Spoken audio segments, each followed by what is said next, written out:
പോകും. അപ്പോൾ എല്ലാവരും ഇത് അടിക്കാൻ തുടങ്ങിയാൽ കുറച്ച് കാലം കഴിഞ്ഞാൽ ചെറുപ്പക്കാരുണ്ടാവില്ല. 10 കൊല്ലം കഴിഞ്ഞാൽ ഈ മക്കളൊക്കെ പോകും. അറ്റാക്കായവരുള്ളൂ, പിന്നെ തരൂല. ഈ ഒരു ജീവിതത്തിനെ കുറിച്ചാണ് ചോദ്യം. നിങ്ങൾ പുരണ്ടാക്കിയതൊന്നും ചോദ്യമല്ല. കുട്ടികളെ കെട്ടിച്ചോ, അതൊന്നും വിഷയമല്ല. ഞാൻ പറഞ്ഞയച്ച പണി നിങ്ങൾ ചെയ്തിട്ടുണ്ടോ എന്ന് അള്ളാഹു ചോദിക്കുള്ളൂ. നമ്മളാകെ പുരണ്ടാക്കണേയും ജോലിയുടെയും ചിന്തയിൽ ഇങ്ങനെ പൈസ ഉണ്ടാക്കുന്നതിൻ്റെ പിന്നാലെ ഇങ്ങനെ ഓടുക. പടച്ചോനെ ഏൽപ്പിച്ച പണി നമുക്ക് ഓർമ്മയില്ല. നമ്മുടെ കൽബ് കൊണ്ട് നിരന്തരം അള്ളാഹുവുമായി സംവദിക്കാനാണ് ഈ ജീവിതം തന്നത്. എന്തിലും ഏതിലും അള്ളാഹുവിൻ്റെ ദൃഷ്ടാന്തം കണ്ടെത്തി ഈ ദുന്യാവിൻ്റെ ഏറ്റവും വലിയ മനോഹാരിതയല്ലേ അത്. യുക്തിവാദിക്ക് എന്താ ഈ ദുന്യാവിലൊക്കെ റാൻഡംനെസ്, ഇതൊക്കെ അങ്ങനെ നടക്കുന്നു. നമുക്കങ്ങനെയല്ല. ഒരു ഇല അനങ്ങുന്നത് പോലും അള്ളാഹുവിൻ്റെ നിശ്ചയമാണ്.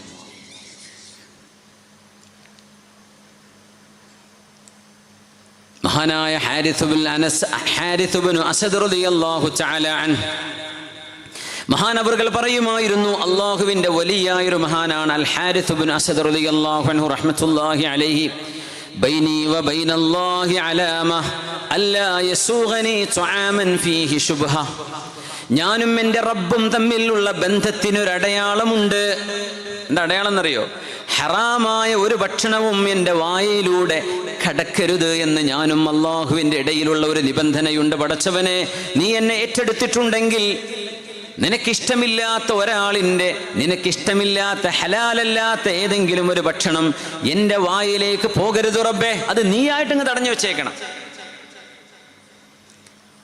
ഇപ്പം പലിശ ഏർപ്പാടുകളിൽ ജോലി ചെയ്യുന്ന ആൾക്കാർ, അവർ നാട്ടിലൊക്കെ ഉണ്ടാവും, പള്ളി കമ്മിറ്റിയിലൊക്കെ ഉണ്ടാവും ചിലപ്പോൾ. അപ്പോൾ വേദുണ്ടെന്ന് അവന് മൂലർക്ക് ഭക്ഷണം ഞാൻ കൊടുത്തേക്കാം, അയാൾ പറഞ്ഞേക്കാം. അയാളുടെ വീട്ടിലെ ഭക്ഷണം പലിശയുമായി ബന്ധപ്പെട്ടതാണെങ്കിൽ അയാൾക്ക് വേറെ ഇൻകമൊന്നും ഇല്ല. ഈ ഒരൊറ്റ വരുമാനം കൊണ്ട് ജീവിക്കുന്ന ആളാണ്, ഈ ബാങ്കിലെ സാലറി കൊണ്ട് ജീവിക്കുന്ന ആളാണ്. നമ്മെ സംബന്ധിച്ചിടത്തോളം അവിടെ വലിയൊരു ക്വസ്റ്റ്യൻ മാർക്കുണ്ട്. ഇത് ഹലാലാണോ അല്ലയോ? അള്ളാഹുവിനോട് പറയാ, പടച്ചവനെ, ഹലാലല്ലാത്തത് എൻ്റെ വായിലേക്ക് കടക്കരുത്, അത് നീ ഏറ്റെടുക്കണം. എന്തെങ്കിലും സംഭവിച്ചിട്ട് ആ ചെലവിനോട് എത്താൻ പറ്റാതിരിക്കേ, അപ്പോഴേക്കും വേറെ ആരെങ്കിലും ഹൈജാക്ക് ചെയ്യേ, എങ്ങനെയെങ്കിലും അവിടെ കയറാതെ രക്ഷപ്പെടാനുള്ള വഴി അള്ളാഹു റെഡിയാക്കി കൊടുക്കുന്ന, വായിലേക്ക് പോകാതെ. ഇങ്ങനെ ഒരു ബന്ധം ഞാനും റബ്ബും തമ്മിലുണ്ട് എന്ന് പറഞ്ഞത് മഹാനായ അൽ ഹാരിസ് ഇബ്നു അസദ് റഹ്മത്തുള്ളാഹി അലൈഹി. ഇങ്ങനെ ഒരുപാട് സംഭവങ്ങളുണ്ട്. മഹാനായ ഇബ്നു അതാഇല്ലാഹി സിക്കന്ദരിയുടെ ഗുരുനാഥൻ അബുൽ അബ്ബാസിൽ മിർസി ഷാദുലി തുരീഖത്തിൻ്റെ പ്രഗത്ഭനായ പണ്ഡിതൻ, മഹാനവറുകളുടെ ഒരു ചരിത്രം ലതായിഫുൽ മിനലിൽ. ഇബ്നു അതാഇല്ലാഹി തങ്ങൾ ഈജിപ്തിലാണ്. അവരുടെ ഗുരുനാഥൻ മഹാനായ അബുൽ അബ്ബാസുൽ മിർസി റഹ്മത്തുള്ളാഹി അലൈഹിയുടെ മഖാമുള്ളത് അലക്സാൻഡ്രിയയിലാണ്. ഈജിപ്തിൽ നിന്ന് ഒരു 250 കിലോമീറ്റർ അപ്പുറം നമുക്ക് സിയാറത്ത് ചെയ്യാൻ കഴിയും. അവിടെ തൊട്ടടുത്താണ് ഇമാം ബൂസീരി തങ്ങളുടെ മഖാമുള്ളത്. ഇബ്നു അതാഇല്ലാഹി തങ്ങൾ പറയാ, എൻ്റെ ഗുരുനാഥനായ അബുൽ അബ്ബാസുൽ മിർസി, അബുൽ അബ്ബാസുൽ മിർസി തങ്ങൾ ഷാദുലി ത്വരീഖത്തിൻ്റെ ഷെയ്ഖാണ്. ഒരുപാട് ആളുകൾ സിയാറത്ത് ചെയ്യുന്ന മഖാമാണ് അലക്സാൻഡ്രിയ നഗരിയുടെ ഹൃദയഭാഗത്തുള്ള അബുൽ അബ്ബാസുൽ മിർസി തങ്ങളുടെ മഖാം. അവിടെ ദുന്നൂനുൽ മിസ്രിയുണ്ട്, അബുൽ അബ്ബാസുൽ മിർസിയുണ്ട്, മഹാനായ ഇമാം ബൂസീരിയുണ്ട്. 3 മഹാന്മാരുടെ 3 പള്ളികളുള്ള 3 മഖാമുകൾ ഒരുമിച്ച് ഒരു കോമ്പൗണ്ടിലാണ്. ദുന്നൂനുൽ മിസ്രിയാണെന്നാണ് എൻ്റെ ഓർമ്മ, ശരിയാണെങ്കിൽ ആർക്കെങ്കിലും അറിയുന്നെങ്കിൽ തിരുത്തണേ. അബുൽ അബ്ബാസുൽ മിർസി തങ്ങളെ ബുസീരി ഇമാമിനെ അവിടെ രണ്ടിടത്ത് ഞങ്ങൾ എപ്പോഴും സിയാറത്ത് ചെയ്യാറുള്ളത്. മഹാനവറുകൾ പറയുന്നു, എൻ്റെ ഗുരുനാഥനായ അബുൽ അബ്ബാസുൽ മിർസി റഹ്മത്തുള്ളാഹി തആല അലൈഹി അവർക്കുണ്ടായൊരു അനുഭവം പറയുന്നുണ്ട്. ഞങ്ങൾക്കൊരാൾ അയാളുടെ തോട്ടത്തിൽ കൃഷിയുണ്ട്, ഫ്രൂട്ട്സിൻ്റെ കൃഷിയുണ്ട്. തൂത്ത് എന്ന് പറഞ്ഞാൽ ബെറിയാണ്, ബെറീസ്, സ്ട്രോബെറി, ബ്ലൂബെറി, പല ബെറികളുണ്ടല്ലോ. ആ ബെറിയുടെ ഒരു തോട്ടത്തിൽ നിങ്ങൾ വന്ന് ഭക്ഷണം കഴിച്ചോളൂ, അവിടുത്തെ ഫ്രൂട്ട്സ് കഴിച്ചോളൂ എന്ന് പറഞ്ഞ് ഒരാൾ ഞങ്ങൾക്ക് ക്ഷണം തന്നു. എൻ്റെ കൂടെ ഒരുപാട് ഇഷ്ടപ്പെട്ട ആളുകൾ, സ്വാലിഹീങ്ങളായ ആളുകൾ എൻ്റെ കൂടെ ഉണ്ട്. ഞങ്ങളങ്ങനെ റംലിലേക്ക് പോവുകയാണ്. ഇസ്കന്ദരിയിൽ നിന്ന്, അലക്സാൻഡ്രിയയിൽ നിന്ന് റംലിലേക്ക് പോവുകയാണ്. അപ്പോൾ പോകുന്ന വഴിക്ക് ഞങ്ങളിങ്ങനെ ഹലാലായ ഭക്ഷണം കഴിക്കുന്നതിൻ്റെ അടയാളങ്ങളും അതിൻ്റെ അനിവാര്യതയൊക്കെ പറഞ്ഞിങ്ങനെ പോവാണ്. പക്ഷെ ഈ തോട്ടത്തിൻ്റെ ആള് കൂടെ വന്നിട്ടില്ല. ആള് പറഞ്ഞു ഇന്ന സ്ഥലത്തെത്തിയാൽ വലത്തോട്ട് തിരിഞ്ഞ് ഇടത്തോട്ട് തിരിഞ്ഞ് മുമ്പോട്ട് പോയി പിന്നെ വലത്ത് കാണുന്നതാണ് എൻ്റെ തോട്ടം. അങ്ങനെ എന്തോ തോട്ടത്തിൻ്റെ അടയാളം പറഞ്ഞു കൊടുത്തു. ഇവർ ചെന്ന് കയറി ഒരു തോട്ടത്തിൽ അങ്ങ് ചെന്ന് നോക്കുമ്പോൾ തൂത്ത്സ് ഫ്രൂട്ട് ബെറി ഇങ്ങനെ നിറഞ്ഞു നിൽക്കുകയാണ്. ഇവരൊക്കെ വിശന്നിരിക്കുകയാണ്. അപ്പം നിങ്ങൾ അവിടെ പോയി കഴിച്ചോളൂ എന്നാണല്ലോ തോട്ടത്തിൻ്റെ ഉടമ പറഞ്ഞത്. എല്ലാവരും കയറി കരിമ്പിൻ തോട്ടത്തിൽ ആന കയറി എന്നൊക്കെ പറയില്ലേ, അങ്ങോട്ട് കയറലും പറിക്കലും തിന്നലുമായിട്ട് ജോറായിട്ട് തിന്നുകൊണ്ടിരിക്കുമ്പോൾ തോട്ടത്തിൻ്റെ ഉടമസ്ഥൻ അങ്ങോട്ട് വന്നു. അപ്പോൾ അബുൽ അബ്ബാസിൽ മിർസി തങ്ങൾ പറയാ, ഞാൻ ആ ബെറി കഴിക്കാൻ വേണ്ടി മരത്തിൻ്റെ അടുത്ത് എത്തിയാൽ കലശലായ വയറുവേദന, ഞാൻ അവിടെ ഇരിക്കും. തിരിച്ച് തോട്ടത്തിൻ്റെ പുറത്തെത്തിയാൽ എനിക്കൊരു കുഴപ്പമില്ല. വീണ്ടും ചെല്ലും ആ പഴം പറിക്കാൻ, എനിക്ക് വയറുവേദന, എനിക്ക് മാത്രം വയറുവേദന. അത് പറിക്കാനും തിന്നാനും തോന്നുന്നില്ല, തിരിച്ചു പോരും. അങ്ങനെ 2-3 തവണ എനിക്ക് വയറുവേദന, കലശലായ വയറുവേദന. അവർ പോകുന്ന യാത്രയിൽ മഹാനായ അബുൽ അബ്ബാസിൽ മിർസി തങ്ങൾ പറഞ്ഞൊരു വാക്കുണ്ട്, ഇന്നൽ വരിഅമൻ വറഅഹുല്ലാഹ്,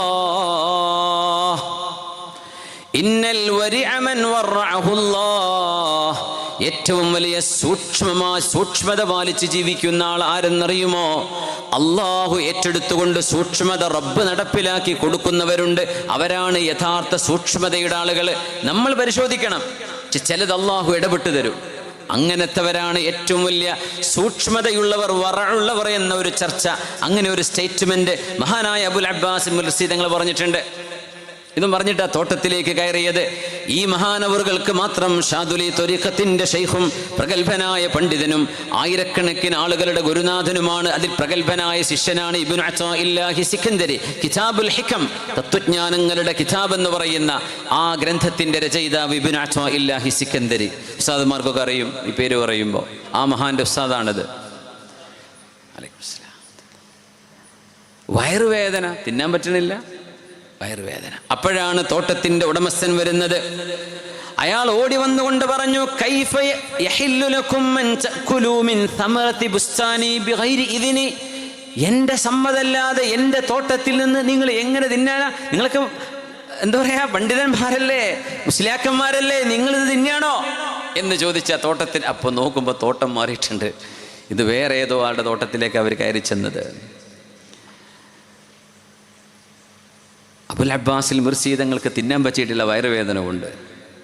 അപ്പം അദ്ദേഹം പറയും, ഞാൻ നിങ്ങളോട് പറഞ്ഞില്ലയോ, ഇന്നൽ വരിഅമൻ വറഅഹുല്ലാഹ്, ഏറ്റവും വലിയ സൂക്ഷ്മതയുള്ള ആളെന്ന് പറയുന്നത് അള്ളാഹു സൂക്ഷ്മത നൽകുന്നവരാണ്. പടച്ചവൻ സ്റ്റോപ്പ് ചെയ്യിച്ചതാ. ആ വയറുവേദന ഇല്ലെങ്കിൽ അദ്ദേഹം തിന്നുവത്. ഇത് ഏതോ ഒരാളുടെ സമ്മതമില്ലാതെ അയാളുടെ തോട്ടത്തിൽ കയറിയിട്ടായി ഭക്ഷണം കഴിക്കുന്നത്. അവർ ആ ഫ്രൂട്ട്സ് എടുത്തത് അത് അവർക്ക് അനുവദിക്കപ്പെട്ടതായിരുന്നില്ല. അവരുടെ തോട്ടം വേറെ എവിടെയോ ആണ്, പക്ഷെ ഇത് സ്ഥലം മാറിപ്പോയതായിരുന്നു. അത് എങ്ങനെ മഹാന്റെ വയറിന് തിരിഞ്ഞു എന്നതാണ് ചർച്ച. അള്ളാഹു ഏറ്റെടുത്തു കഴിഞ്ഞാൽ അങ്ങനെയാണ്. സുബ്ഹിക്ക് മനസ്സറിഞ്ഞ് ദ്വാരക്കുന്നത്, അല്ലാഹുമ്മ ഹ്ദിനി ഫീമൻ ഹദൈത് വആഫിനി ഫീമൻ ആഫൈത് വതവല്ലനി ഫീമൻ തവല്ലൈത്. അല്ലാഹുമ്മ പടച്ചവനെ, ഇഹ്ദിനി ഫീമൻ ഹദൈത്, നീ ആർക്കെല്ലാം സന്മാർഗ ദർശനം നൽകുന്നു റബ്ബേ, എനിക്ക് സന്മാർഗ ദർശനം നൽകണമേ. വആഫിനി ഫീമൻ ആഫൈത്, നീ ആരോഗ്യം നൽകുന്നുവല്ലോ, എനിക്കും ആരോഗ്യം നിലനിർത്തി തരണമേ. ആരോഗ്യമില്ലെങ്കിൽ നിസ്കരിക്കാൻ പറ്റുമോ? ആരോഗ്യമില്ലെങ്കിൽ സൽക്രമം ചെയ്യാൻ പറ്റുമോ? സേവന പ്രവർത്തനങ്ങൾ ഇടപെടാൻ പറ്റുമോ? ജോലിക്ക് പോകാൻ പറ്റുമോ? ഇത് കഴിഞ്ഞാൽ പിന്നെ ചോദിക്കുന്നത് വതവല്ലനി, ആരോഗ്യമുണ്ട്, നമ്മുടെ ആരോഗ്യം തിന്മയിലേക്ക് പോകരുത്. സംസാരിക്കാൻ കഴിവുണ്ട്, പക്ഷെ വേണ്ടാത്തരം പറയരുത്. നോവിക്കുന്ന വേദനിപ്പിക്കുന്ന വാക്കുകൾ പറയരുത്. ആഫിയത്ത് കിട്ടിക്കഴിഞ്ഞാൽ പിന്നെ അള്ളാഹുവിൽ നിന്നുള്ളൊരു ഏറ്റെടുക്കൽ കിട്ടണം. അതാ പിന്നെ ചോദിക്കുന്നത്.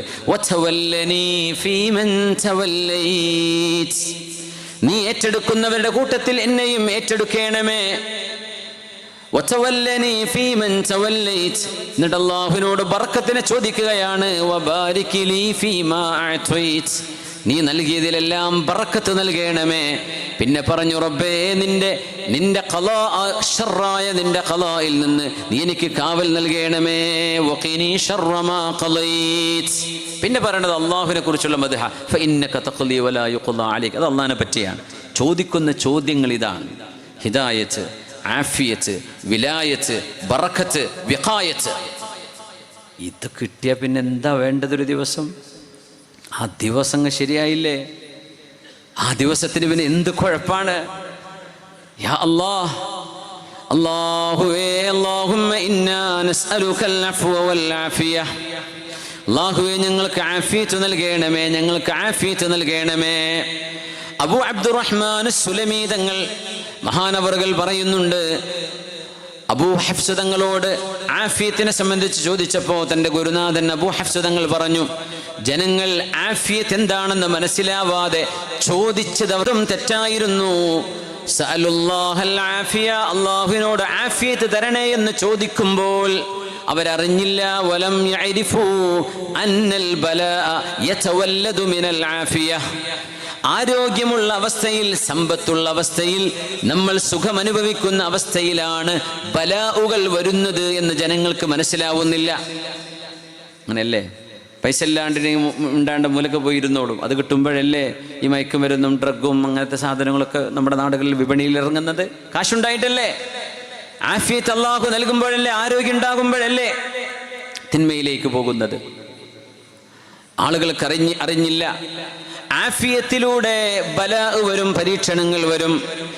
കാരണം സയ്യിദുന ആദം അലൈഹിസ്സലാം വമഹില്ലുഹാ അന്ന ആദം അലൈഹിസ്സലാം കാന ഫിൽ ജന്നതി മുആഫൻ മുനഅമൻ ഫതവല്ലദ മിനൽ ആഫിയത്തിൽ ബലാ. ആദം നബി അലൈഹിസ്സലാത്തിൽ അല്ലാഹുവിൻ്റെ വലിയ നിഅമത്തിലല്ലേ കഴിഞ്ഞത്? വേണ്ടത് തിന്നോളൂ ആദമേ, നിങ്ങൾക്ക് വേണ്ടത്, നിങ്ങൾക്ക് ഇഷ്ടപ്പെട്ടത് കുടിച്ചോളൂ, ഉടുത്തോളൂ, എന്താണ് വേണ്ടത് ചെയ്തോളൂ എന്ന് പറയുന്ന ഒരു ലോകത്ത്, ആഫിയത്തിന്റെ ലോകത്ത് നിൽക്കുമ്പോഴാണ് അരുതാത്ത പഴം തിന്നണം എന്ന തോന്നൽ ആദം നബി അലൈഹിസ്സലാമിന്റെ ഖൽബിലേക്ക് വന്നത്. ആഫിയത്തിൽ വന്ന ഒരു പരീക്ഷണമാണ്. നമ്മൾ മനസ്സിലാക്കണം, ആഫിയത്തിൽ വന്ന പരീക്ഷണമാണത്. അതുകൊണ്ട് അല്ലാഹു തആലയോട് ആഫിയത്തിനെ ചോദിക്കുന്നതോടൊപ്പം അല്ലാഹുവിനോട് നമ്മളെ ഏറ്റെടുക്കണേ എന്ന് പറയണം, വിലായത്ത് ചോദിക്കണം.